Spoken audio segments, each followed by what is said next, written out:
Hier soir, il m'est venu une chose assez étonnante. Je suis revenu, on m'a parlé de linguistique française. Vous savez, il faut avoir l'œil assez aiguisé. Et je me suis dit, comment se fait-il qu'en français, pour la première conjugaison en tout cas,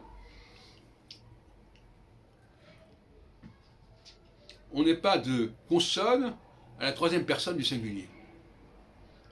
Quand je dis il voit, il y a un T à la consonne. Il croit. Il sait. Il y a des consonnes. Et pourquoi il n'y en a pas à il chante, il pense, par exemple. En revanche, il y a une consonne pour la deuxième personne du singulier. Tu chantes, ES. Tu penses, ES, etc. Voilà un certain nombre de bizarreries que je capte. Et en plus bizarre, c'est qu'à la troisième personne du pluriel, cette consonne existe. Il pense, pas de consonne. Il pense au pluriel, ENT. On retrouve le T. C'est ça qui m'intéresse, c'est ça que j'appelle une approche critique de la langue, qui n'a pas d'ailleurs été appréciée dans mes travaux universitaires. Cette idée de dire, non seulement une approche critique, mais de dire en même temps, quelque part, il y a quelque chose qui a dû exister et qui s'est corrompu, qui s'est altéré, qui s'est dissipé. Alors ça ne plaît pas du tout. C'est ce qu'on appelle une linguistique critique.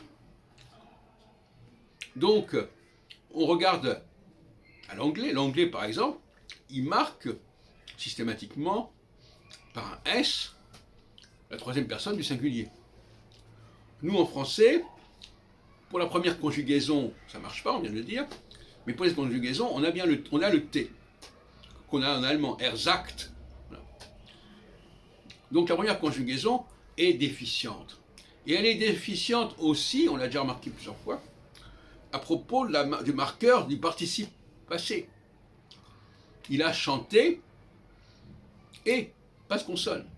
Il a écrit IT, consonne. Et les Anglais ont pris une forme ancienne du français avec un ED. It changed, ED. Wanted, ED. Donc la première conjugaison du français, elle est complètement sinistrée à plus d'un titre pour des raisons diverses. Mais l'anglais, en revanche, n'a pas gardé le S de la deuxième personne du singulier, comme le français l'a fait. Et comme l'allemand le fait aussi, du sagst, qui revient d'ailleurs au latin ES, to S, SES. Et aux troisième personne, est. Donc on a le S de la deuxième personne et le T, est, de la troisième personne. Donc vous voyez, on peut jouer là-dessus. J'espère que ça vous a intéressé.